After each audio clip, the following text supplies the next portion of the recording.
Turns out action just trumps analysis all the time. And so for me, being able to fail and realize, oh, you know what I'm not going to ever do again is probably buy a 1900s house and think I can flip it for 10 grand. And so by doing that, though, I just slowly am kind of closing the doors on the things that I don't want to do. And they'd be like, oh, like, turns out I'm not great at being a general contractor. I want to design a life where I'm getting more mailbox money or rent or mortgage payments or something that I don't physically have to be somewhere doing something. And so that instilled the idea of kind of freedom of location, freedom of time, and then eventually freedom of money. I'm so pro partnerships, it's not even funny. Like in addition to like marriage, like business marriages, I'm in multiple LLCs, have a co-founder since 2017. And once you have someone that's so close and knows everything that you're doing, and they're not like, no, don't do that. And it's like, oh, like I could see trying that. Like that is super powerful. And so I think a lot of people try to do it themselves, and maybe they'll have a group of people joining masterminds, having clubs, having coaches is always great. But what I found is by giving equity into LLCs or into partnerships, like you have someone so closely vested with you that it's really hard for two people to miss something.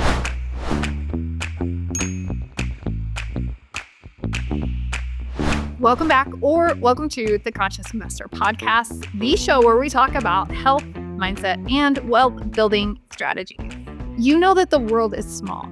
Conscious Investor, you know how much I value networking, how I value the people within my network, and that's how I meet the most extraordinary people.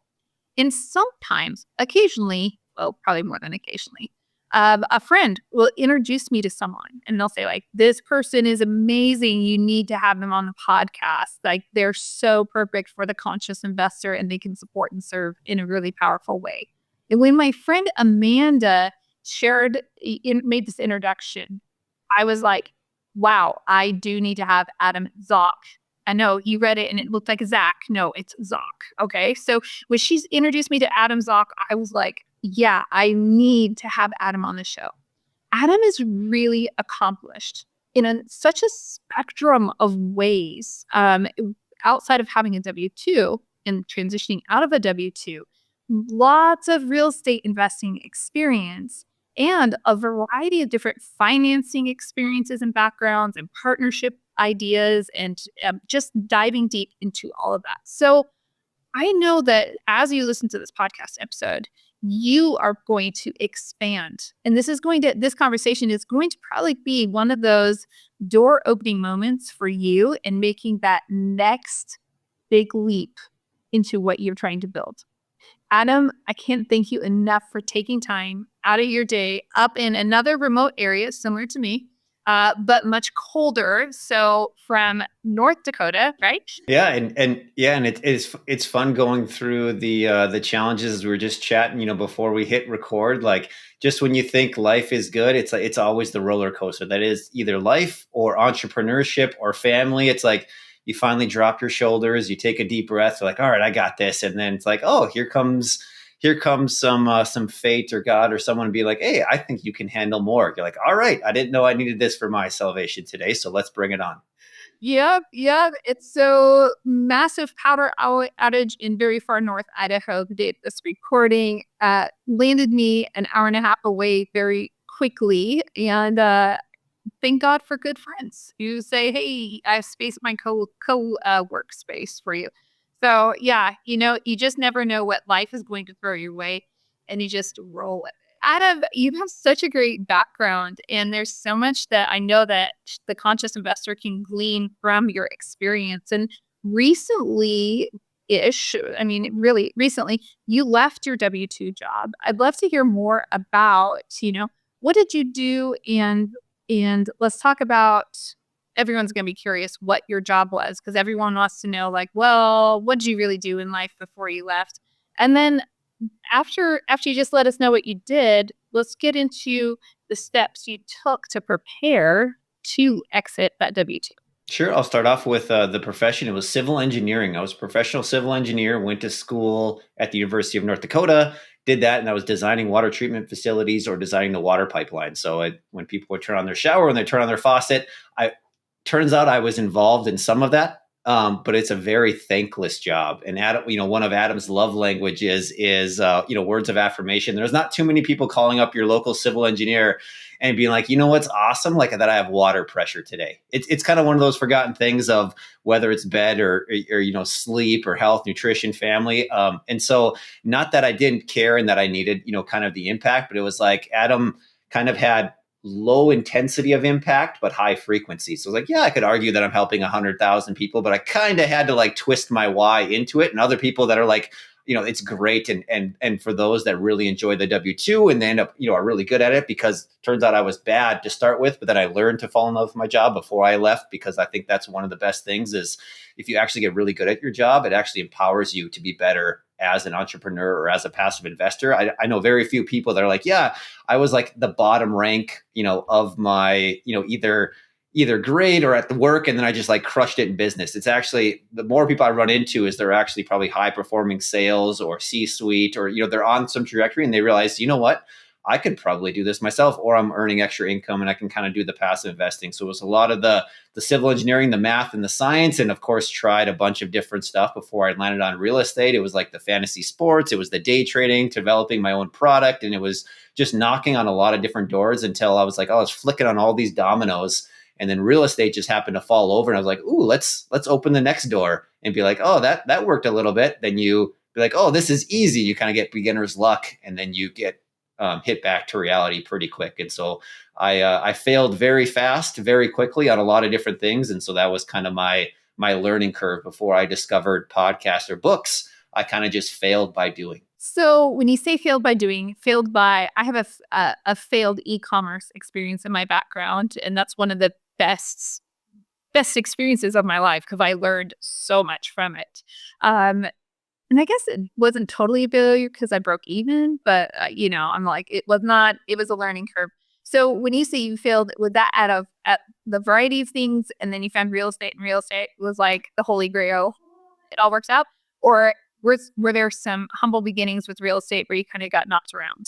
Yeah, and if I'm using retrospective, it was all a learning opportunity. If I'm using Adam's probably corrective lenses that everyone suggests, because it's like, yeah, like I learned a lot from that, and so I wouldn't wish away any of those transactions. But yeah, it was like losing money in day trading or stocks or fantasy sports or different things, but like smaller money. Then it was like real estate. I did my first house hack and I rented out the rooms, and I was like, oh, this is awesome! Like I can make so much money in real estate. And then you buy like a 1900s house thinking that you can flip it for 10 grand.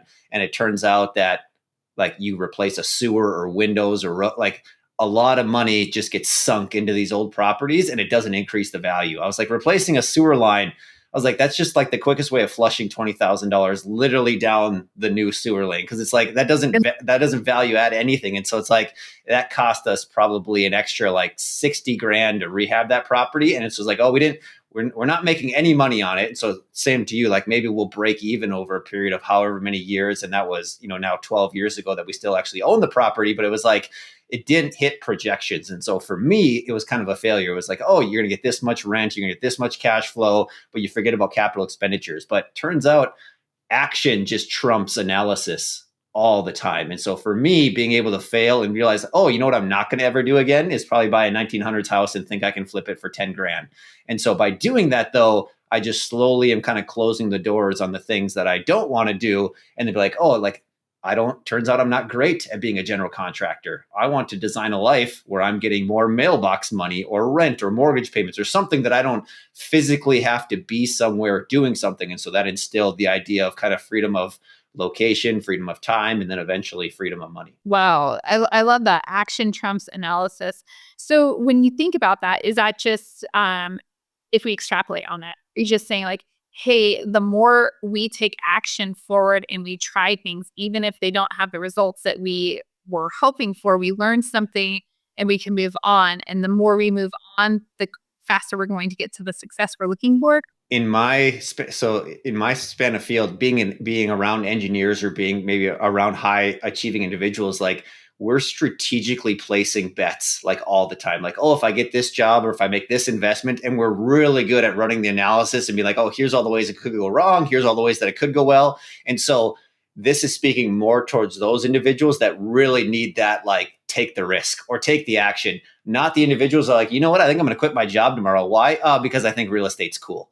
Like that type of action would be, completely irresponsible. Most of the individuals that I'm around are like, I'm getting the content, I'm listening to the podcast, I'm driving, I'm like doing this while doing dishes or while doing something else. And it's like they're getting a lot of the knowledge, but like, you know what I really need to do? And they kind of know it in their head, like I should really do this. I should really submit this LOI, this offer. And so for me, it's like, just submit the offer. Even if they say yes, like you have contingencies, you have different things. So it's like, it's that part of just whatever moves the needle to the next step, or like, oh, maybe I should, ask that person if they want to be a business partner. I should ask that person if they want to get lunch, or if you're doing capital raising, or if you're doing this. So for me, a lot of times it's those actions that people get a little bit of like, oh, I just need this piece of information more before I, then do what they actually need to do. And so a lot of times in that scenarios, I love to push people and be like, hey, what are you really trying to do? And why can't you do that like right now? And some of the answers, are legit. Most of the times it's, excuses or different things that we want to do. And so I'm not quite to the Grant Cardone, just like massive action trumps absolutely everything. But I think on the spectrum between two vices, if the kind of the middle was the virtue, action tends to help get people closer to the right action in my experience. I'm on board with this. I'm a very action-oriented person. And sometimes I trip a little bit because I'm so quick to take action. But I'm like, I'd rather be tripping forward than like staying in the same spot that I was. I haven't failed. So like it's working out. But yeah, were you always like that? Or is this something that you had to develop within yourself? I started very slow. Just with like, it was getting the first one, which is like this huge big deal. And then it's like, so it came really slow because I bought my first property in 2012. Then it wasn't until 5 years later that I got my next one. So it was pretty slow. And so then for me, it was, how could I take action that was like heads I win, tails I lose, from like an investment standpoint, where it's like, how do you protect enough of the risk where it's like, worst case, I just get my money back. And once I was kind of able to do that in my own engineering brain, it was, I brought on a capital partner and we kind of had an investment strategy of, hey, if this goes well, it's this. And based on, not the worst of the worst case scenario, but like, hey, I'm probably going to get my money back. And from there, that could be a lot more permission to make the offer or place the bets. And then finding someone else who is actually like an equity partner. So I'm a huge fan of partnerships. I know there's a lot of people that have gotten burned or don't like them. I'm so pro partnerships, it's not even funny. Like in addition to like marriage, like business marriages, I'm in multiple LLCs, have a co-founder since 2017. And once you have someone that's so close and knows everything that you're doing, and they're not like, no, don't do that. And it's like, oh, like I could see trying that. Like that is super powerful. And so I think a lot of people try to do it themselves, and maybe they'll have a group of people joining masterminds, having clubs, having coaches is always great. But what I've found is by giving equity into LLCs or into partnerships, like you have someone so closely vested with you that it's really hard for two people to miss something. And so for me, my massive action, complements his maybe more risk adverse, operations and finance. And so that's why I feel like it works extremely well. So now I can take those big risks, because if he really tells me not to do something, I'm like, all right, like in general, we got some pretty good, free reign, but just having a little bit of checks and balances when it's just yourself. Because otherwise I do get a little bit fearful when I'm the only person making a decision and I have no team, no mentor, no business partner. Mm-hmm. And my wife, I can only talk about real estate so often before, she wants to, maybe change the channel and do what we did, earlier today, which is have our weekly lunch date. And so having someone like that, that's your great confidant is just something I'm such a huge advocate for. That's really fantastic. So when you think about that's a great. So the trajectory, it sounds like, was, hey, I was a slow action taker initially, but I took action, and then 5 years later I took more action, and then I developed this partnership, and that really created the movement, the momentum that I was looking for.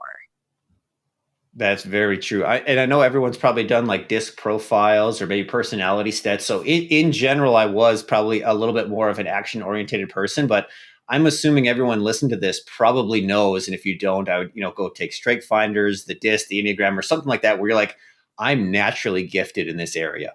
And for some people, it is, the ability to take action, or whether it's extrovert or introvert, or ability to analysis, or maybe your service, or maybe you're, somebody who's like a good peacemaker. And so even though action might solve a lot of, problems that Adam believes in taking action, in general versus just kind of the status quo, but that's what works really well for me because I can kind of identify what I think is the next lead domino and I can do it. Whereas other people, maybe you're like, you know what, I'm having a real hard time taking action. Maybe I could partner with someone who like barely thinks before they act, and then you can kind of coach them and do something, kind of on an equity side. So whether it's partnering with, someone younger than you, someone older than you, like some of my favorite things is to find people, right out of college and be like, you know what, here's $5,000. Let's try this. And if it doesn't work, like it doesn't work, but having someone that's got so much time and energy and excitement and is willing to take the action. And of course, there's date before getting engaged, before getting business married with a lot of different people. So I like to set kind of different trajectories, but I feel like there's usually a who, if I'm quoting Dan Sullivan, that can solve a lot of the different issues in either the what's stopping you from getting the passive income. Yeah, that's so true. So if someone wanted to invest passively, they basically want to be an equity partner in something, where it's much smaller. And we know conscious investor, I syndicate like the large multi-million, apartment and assisted living investment. But let's say what you're talking about is, hey, this is a small investment. This is a, $200,000 house. So what does that look like for the person coming in with the equity? And how do you structure those partnerships? I would suggest a few different things before how I go into it, or I'll take it how I go into it first. So it started off with just like, hey, Adam owning it. Then it was maybe a joint venture agreement where you're not quite business married with an LLC, and then it forms into an LLC. And then I'm an advocate. I'm in a limited partner in syndication as well. I'm also a general partner, raising capital and deploying capital. And so if someone had, say, $100,000. I'm a big advocate of don't put the $100,000 into one thing. Go buy a single family home, then go be a limited partner on a multifamily, maybe get into storage units and then do a short-term rental. Like, not that you would be able to do exactly 25,000 each one of those, but depending on where you're at in your journey, you actually get a little bit of a taste of being full equity owner, being more of a passive, but still having some equity. And of course, if you want to do like private money or debt financing, that's truly like no equity, just straight debt. And so I think by doing some of that, you get exposure to the contracts, what you can do, what control you have, what control you don't have, what levers you can pull. Like if you're in the equity position, you're like, oh, I can get bank financing or I can refinance, versus if you're just lending money and you're straight debt, like your money's out there and you don't really control it. So there's a lot of different pieces, and the timeline and the horizon for how much you control your money has a lot of impact on kind of the strategic investment vehicle. So for me, it was, when I had a lot of time and energy, I wanted to probably be more active than passive because I felt like I was able to do insider trading in real estate. It was, if I gained specific knowledge in my backyard in North Dakota and I did X, Y, or Z for improvements or research, I actually got a higher ROI by doing that. And so it's like, it was the only way that I could make sense of the market. If whether it was interest rates are too high, properties were too high, rents weren't high enough, it's like, well, I couldn't make something work unless I actively got involved. And then it wasn't until you find a partner, then you kind of get into a niche, and then you find other people who are like, their whole job is to find deals and do value proposition. And so now some of those deals that I, passively invest in, it's like, oh, someone just found a smoking deal and they just want to share part of the equity, but they're going to make, a good chunk of money too. But by doing ROI, and then for me, a big one was ROTI, just return on time invested. On the active side, sometimes you forget you put in 100 hours and you juice the ROI by 2%. I was like, you just paid yourself like $4 an hour. Versus if you just took that money, passively invested it, like your actual return on time invested in your ROI are a little bit more in alignment. So I think people sometimes forget about that on, hey, I could just work another hour at my W-2 and then actually outsource like 4 hours worth of work. And so just kind of knowing what's your highest and best use of your time, specifically as you're transitioning out, like that's such a great lever to pull, and then use as much of that financing and that leverage as you can. That is, nobody's talking about the ROTI. Like, I'm not hearing people out in the streets like, hey, let's talk about that. And there's so much truth to what you're saying, because it's not apples to apples when you're doing all of the work. And there are a lot of people that start out thinking, I have to do the work. It's got to be me. And and they like the control, or it brings more comfort to them, or they want to learn, that's where I could be the culprit. I love learning new things. I'm like, oh, I just really want to understand this. So it's like, is that the best ROTI? So I appreciate that so much. When you are thinking, like, let's go back to, leaving your W-2 job. And that was recent. So tell us what that experience has been like. It was extremely freeing. And then there's sometimes like these little mini crisis moments where when someone had asked you, like, hey, what do you do? I was like, oh, I'm an engineer. Oh, no, I'm an entrepreneur. Like, I've been saying I was an engineer for 10 plus years, that it's a little bit of a change, but the amount of freedom that's possible through the passive income or starting your own business, it's so awesome and it's so worth it.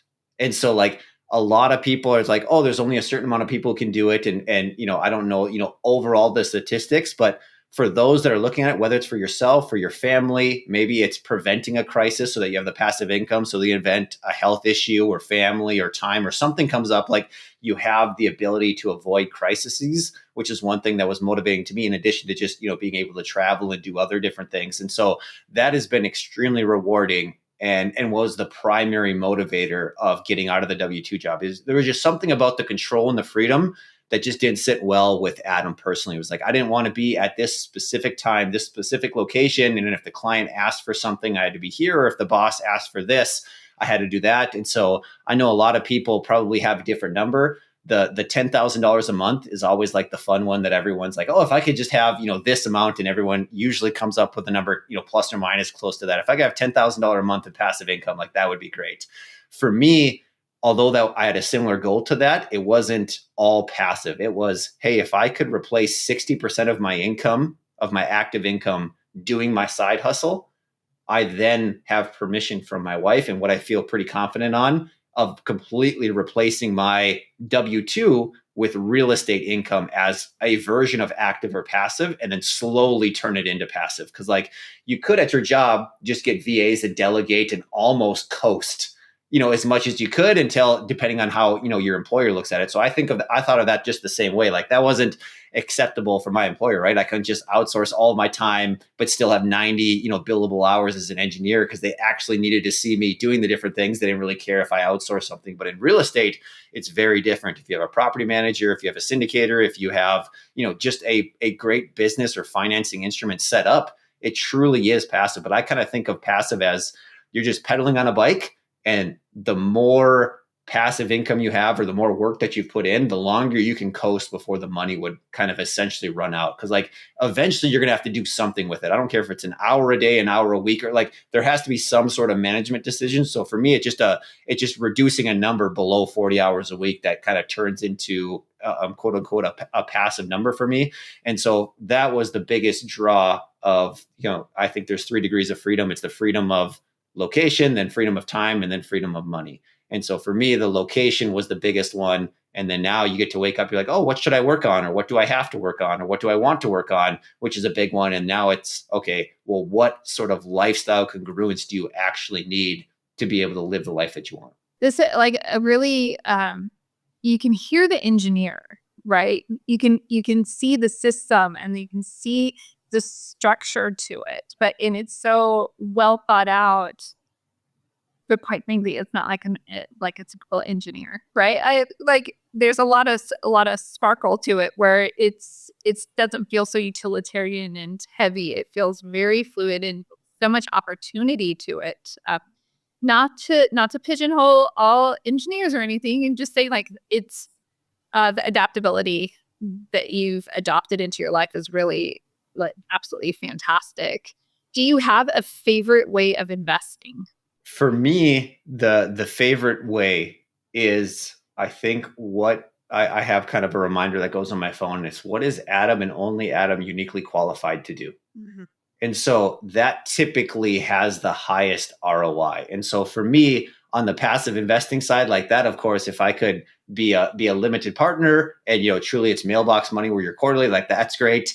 Eventually being like a key principal on some sort of investing where you're just signing a personal guarantee, getting a percent origination, and then getting a percent of the deal for putting in no capital and putting in no time. Like if that's a great, thing to aspire to, I was like, that's a great business model, to be able to just be a key principal and just sign on documents and own 6% of a deal or something like that. I was like, but you have to hit certain standards to get it. So like those would be probably my two favorite if I was really trying to get the income. But I think what's unique for Adam is like, hey, I just happen to learn a niche of rent to own on single family homes. And so because I do that, it turned more from, to be honest, Adam was pretty selfish for me and my family to start with. I wanted passive income and freedom for me and my family. Like that was the biggest driver. It wasn't necessarily to help put people into homes. It wasn't to help investors make ROI.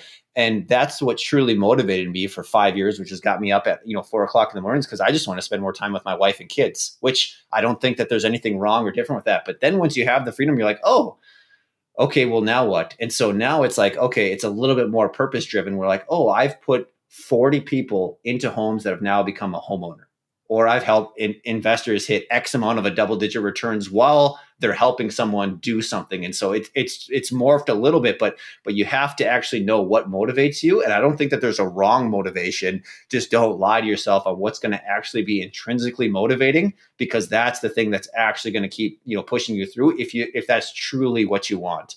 I kind of developed what I called a life plan or a manifesto for myself. And I was taking all the different books and all the different pieces, and it was, 25-year vision. What's my strengths? What's my weaknesses? What are my beliefs? What's my why? What's my motto? 10-year goals, 5-year goals, 1-year goals, and kind of just had this ongoing document, something that really gets you fired up when you read it. And that's what kind of motivated me for those, I'll call them 5 years, where I was just an engineer, a real estate investor, or a family man.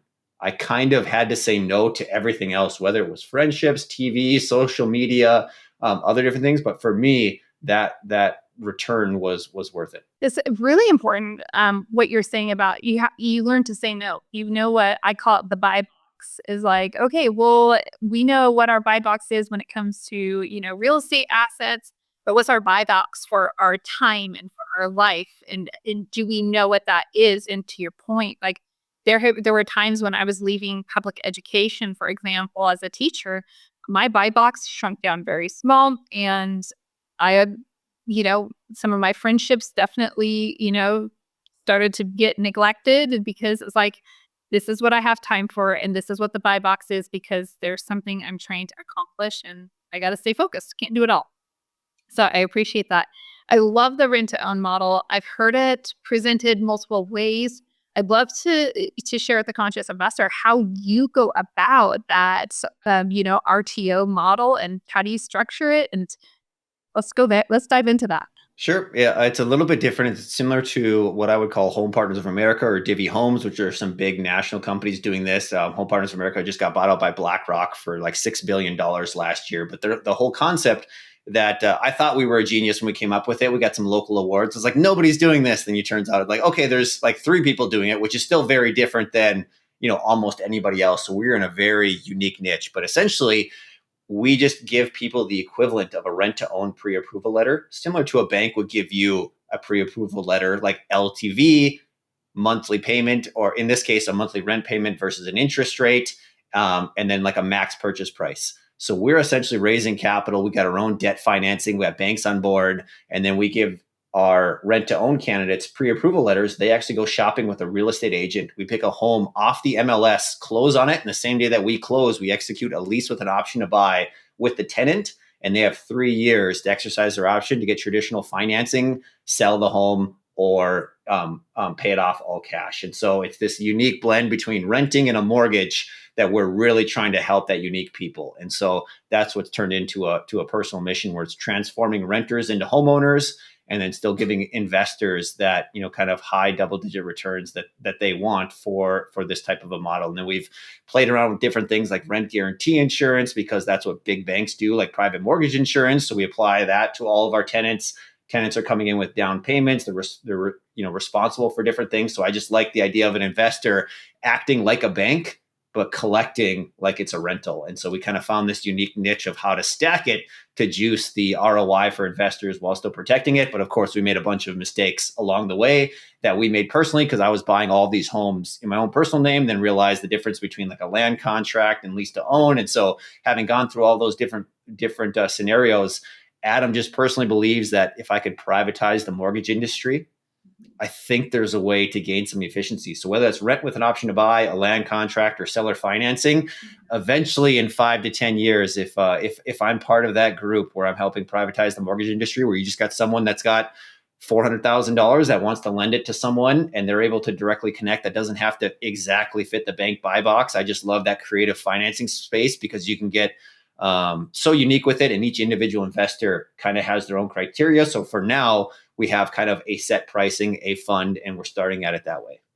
That's really cool. And it really seems like we always hear about the affordable housing crisis and, people can't, first time home buyers are struggling in things. And by the way, conscious investor, if you read headlines from 100 years ago, they read the exact same way. It has not changed. This is nothing new. Everyone always has this belief about this.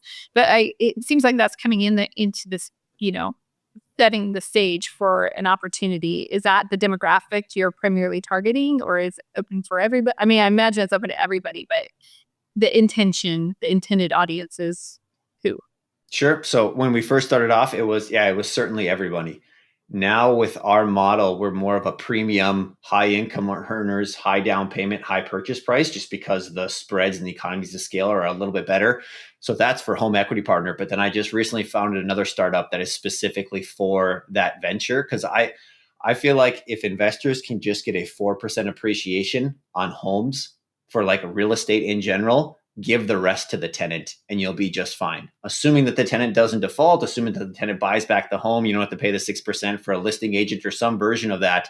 And so that's the model that I really like, is how can I get more equity into the renter's hands? Because otherwise interest rates go down, home prices go up. Interest rates go up, somehow home prices still went up. And so it's like, well, how can you cap the ceiling so that there's some version of equity into here? And if I'm a single family investor, if I'm cash flowing 10% and I got a 4% appreciation, like in general, I'll take that all day, every day, because it ends up being like a 15 or 20% annualized ROI if the tenant buys the home back. And so it doesn't have to be this crazy Tampa where it goes up by 20% and then down by 10, or Austin where it's up 50 and then down 10. It's like, if I can just do, and maybe this is the Midwest Adam talking, if I can just do 4% appreciation a year and the tenant gets something above and beyond that, if it goes crazy, like it's still generally a win for me, assuming that, I have some protection, some skin in the game, and some trade-off from the tenant, and that they either take care of the property, they maybe prepay some rent, or they put down a higher down payment. And so that gives me more reassurance to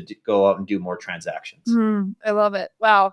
I just love how adaptable and creative your mind is and your perspective is. It's taking, real estate is so much fun because of this. And it's like, you understand it. And so now you're in the sandbox and it's like, oh, I'm going to build a sandcastle over here and I'm going to build, a tunnel over there. And it's just using the resources and reallocating, repurposing in different ways. And it's really exciting. As we wrap up, I'd love to know if there's anything else that you think that, the conscious investor should know. So for me, I like to be reminded of the things I already know so that I can go do them. Because sometimes it's always like, oh, I got to do the latest hack, or I got to do this. And like, it's sometimes I think a new tactic is going to solve my problem, but sometimes it's just the basics that actually trump everything. It's like, oh, you want to have better health? Get sleep, drink water, eat well, and exercise. And like, sometimes I don't need any more than that. Someone's like, oh, you should do intermittent fasting, you should do the sauna, you should do cold plunge. I'm like, nope. I just need to be reminded that if I just do these 4 things, life will be really good. And so I would challenge the listener of like, if you think about that from health, I would start with health. If you're a believer, I would start with faith on, those pillars that you believe on. I would go to relationships next, of who's in my tier 1 group. Is that my spouse? Is that my kids? Who do I need to pour into? Because it's fine to say no to other people, but those people closest to you, I would think about, how can I write a love letter to my wife? How can I get one-on-one time with my kid? How can I do that? And so those might be better reminders. And then on the passive investing side of things, I would challenge people to be like, where do you have an unfair advantage? It's probably either something that you know, someone that you know, or a skill set that you've developed that you can actually leverage that's going to give you the highest return on your investment, the highest return on your time. And so instead of trying to do rent to own, instead of trying to do that, just like be reminded that you're like, oh, turns out, Bob is a handyman and he can do the work on my project and I can actually do this. Or, you know what, I'm connected to this person who might know, this person who could, help make an introduction to me to do a capital raising, or this person's really creative with deal flow, or actually I know this area is getting a new development. Why don't I, figure out if I can learn something about that and maybe buy some land and to do some development in this area, or maybe there's a value added on multifamily. So I'm less of a, hey, try something new and let's just remember the basics to remind both, the listener and myself of like, just focus on the major categories, kind of get out of the minors. And if you stick to those and just get reminded of those, even though it's great to have inspiration on having all these different things, but take those pieces and apply them to the major areas of your life and focus on those. I absolutely love that. I noticed that this has been a year for me of I'm not a highly systematized person, and this is my year of creating stronger systems for inefficiencies and effectiveness in my company. And with that, you really start to see the barnacle buildup on the bottom of the boat, and you're like, oh, like no wonder we're dragging. No wonder the momentum was slowing down. We started like getting involved with these other things, like let's go pluck those bad boys off and like let's get going again. And you just have to like say, what is my priority? What am I focused on? So I hear that. I appreciate that as a reminder for myself. It's something I think that we can all be reminded of. Adam, what is the best way? I know the Conscious Investor is gaining and growing. I said at the beginning, Conscious Investor, Adam is going to open a door and it's going to be an opportunity. And there is so much here that is wonderful. If they want to, just follow you or, learn more about what you're up to, what's the best way for them to connect up? Sure. If they were just trying to be super passive, you could just, look at me on Facebook or LinkedIn, and it's just Adam Zock. Last name is spelled Zach. I live in Fargo, North Dakota. If you wanted to directly reach out, you can send an email to adam@homeequitypartner.com, or you can text me 701-404-9137, and I'll be sure to respond for someone that's like, oh, I got this very specific question. I'm always happy to help. You know what? Giving out your phone number is the best thing ever. I was on Michael Blunt's podcast. I gave out my phone number. We hit stop on the recording. He's like, are you crazy? and we're very well acquainted. And they're like, nah, it'll be okay. I've heard some very high elite people where you're like, there is no end, and give out their number. And that is actually, I connected up with a friend of mine who heard my area code and was like, wait, what? There's somebody doing this in North Idaho, in Idaho. And I picked up, she lives in North Idaho like me. And so we're friends. And I was just speaking at her event last weekend. And yeah, pretty cool. So if you recognize that area code, or even if you don't, don't hesitate. We don't give out our phone numbers because we just want to sound nice. It's actually a legit thing. So yeah, and that's one of my funnest ways to do like the litmus test of like, hey, if someone's really interested in reaching out, like I kind of do the same thing where I'll maybe follow someone and it's like, oh, I don't really want to reach out there because you think it's, kind of an inconvenience. But you know what, like almost no one doesn't like. It's like, hey, I listened to your podcast and I thought it was great. Like you could just brighten up Adam's day if you just send me a text. You don't have to ask for anything. If you want to offer something, like I do the exact same thing. Like, oh, I got someone's great number. Like, hey, this was wonderful. This is great. And 9 times out of 10, they just say thanks. Or sometimes they'll even be like, cool. Like, tell me what you're working on. What goals do you have? Is there anyone that I can connect you with? Because Adam being a connector for other people, kind of makes Adam look good too. So if someone's trying to get into farmland or someone's trying to get into storage, I was like, I don't do that, but hey, I know this buddy and that buddy that can, maybe help you. And then it's actually a great conduit for helping other people. So good. So good. Thank you so much, Adam, for your time. I appreciate you. And Conscious Investor, thank you for your time. You are investing, and I'm confident that there's an ROTI in this for you. And just please make sure that you take a moment to share this with somebody that you think will find this interesting or fun. And until next time, cheers to your health, your mindset, and your wealth.